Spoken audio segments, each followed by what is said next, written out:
السلام علیکم ورحمۃ اللہ وبرکاتہ۔ یہ کبھی ایمانداری دیکھنی ہو نا تو یہ دیکھیں، یہ ہے ایمانداری۔ یہ بھی ریسنٹلی میرا گیزر کا ایشو آ گیا تھا تو اس کا ایک پرزہ چینج ہونا تھا۔ میں نے جب بلایا مستری کو، مکینک کو، تو انہوں نے یہ دیکھیں یہ نیا ڈال دیا۔ صحیح ہے نا؟ I was shocked to see کہ یہ پرانا پیس جو انہوں نے اتارا وہ یہ پڑا ہوا ہے، ٹھیک ہے نا، اور وہ اپنے ساتھ نہیں لے کر گئے، چھوڑ گئے۔ اس کو کہتے ہیں ایمانداری، جو معذرت کے ساتھ ہمارے معاشرے، ہماری سوسائٹی میں ہے ہی نہیں، بالکل بھی سرے سے موجود نہیں ہے۔ 1%، بڑی مشکل سے 2% موجود ہے بس۔ اور یہ وہ لوگ ہیں، یہ وہ ایماندار لوگ ہیں جن کے حج اور عمرے ٹھکا ٹھک قبول ہوتے ہیں، جو صرف فرض نمازیں پڑھتے ہیں نا تو باقیوں کی لمبی لمبی نمازوں پہ بھاری آ جاتی ہیں، ٹھیک ہے نا۔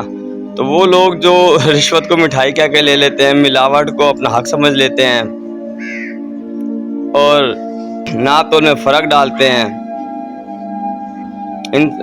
ایمانداری سے کام نہیں لیتے نا۔ معذرت کے ساتھ میں کوئی فتویٰ نہیں دے رہا، لیکن اللہ پاک نے قانون بھی بنایا ہے کہ ایسی ناجائز کمائیوں سے وہ لوگ جو گھروں میں مکینکی کا کام کرتے ہیں، اس کے بعد جو پرانے پرزے ہوتے ہیں اٹھا کے لے جاتے ہیں بنا مالک کی اجازت کے، یہ سب لوگ نا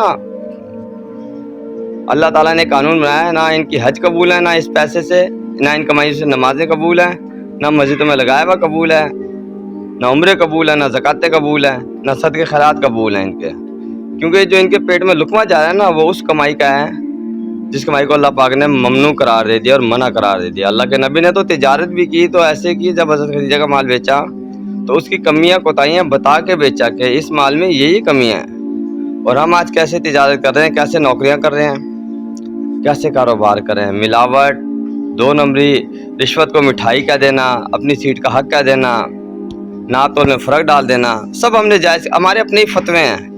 اور اگر کوئی یہ کہہ دے کہ یار ان کمائیوں سے آپ کی یہ نیکیاں قبول نہیں ہیں تو ہم بڑے آرام سے اس کو کہتے تھے، یار آپ کون ہوتے ہیں فیصلہ کرنے والے کہ قبول ہے کہ نہیں ہے؟ اور بھائی اللہ نے قانون بنایا نا، اللہ تعالیٰ رات کے زانی کو، رات کے شرابی کو، رات کو اپنے گناہوں پہ رونے والے کو قیامت کے دن ایک برابر کر دیں گے۔ یزید اور حسین روزے قیامت ایک برابر ہو جائیں گے۔ ایک بندہ رات کو اپنے گناہوں پہ رو رہا ہے اور اللہ سے توبہ کر رہا ہے اور پناہ مانگ رہا ہے، اور ایک بندہ رات کو عیاشی کر رہا ہے، شرابیں پی رہا ہے، اللہ ایک برابر کر دیں گے؟ ایسا تو نہیں ہے نا۔ اللہ پاک رحم دل ہیں لیکن ظالم تو نہیں ہے کہ سب کو ایک ہی برابر کر دیں گے۔ یہ وہ لوگ ہیں ان کے پاس پیسہ تو کم ہوتا ہے لیکن سکھ بڑا ہوتا ہے، سکون ہوتا ہے۔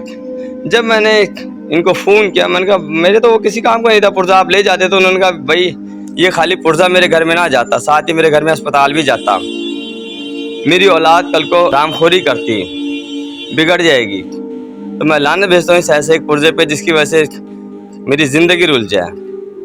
تو میں بڑا خوش ہوں، بڑا مطمئن ہوں، اور مجھے ایسے کسی پیسے کی ضرورت نہیں ہے جو گھر میں جائے اور ساتھ ہی ساتھ اللہ کی لعنتیں بھی میرے گھر میں جا رہی ہوں، اللہ کی آفتیں بھی میرے گھر میں جا رہی ہیں جو میرے اعمال کی وجہ سے آ رہی ہیں۔ تو بڑی سبق آموز بات ہے، ہمیں سبق سیکھنا چاہیے۔ میں یہ سمجھتا ہوں شاید آج کے دور میں نماز پڑھنا تو آسان ہو گیا ہے، ہم نے بس ایک بنا لیا کہ بھی نماز پڑھو سارے گناہ معاف ہیں۔ ایمانداری پہ چلنا بڑا مشکل ہو گیا ہے۔ تو فرض نمازیں پڑھیں، فرائض اللہ کے پورے کریں، فرض روزے رکھیں، فرض زکوٰۃ دیں۔ میں فرض زکوٰۃ دیتا ہوں، ٹپ دیتا ہوں، بھیگ نہیں دیتا۔ تو اس کے ساتھ آپ صرف اور صرف یہ کریں کہ ایمانداری اور سچ کے ساتھ چلیں۔ میرے نبی نے کہا تھا کہ میرا امتی مسلمان کبھی جھوٹ نہیں بولے گا، کبھی بے ایمانی نہیں کرے گا، اور آج سارے کام ہم دبا کے کر رہے ہیں۔ اللہ ہمیں ہدایت کی توفیق دے، فارورڈ ضرور کیجیے گا۔ اللہ پاک ہمیں بس عمل کرنے کی توفیق دے، ہو سکتا ہے کوئی عمل کرنے والے نکل آئیں۔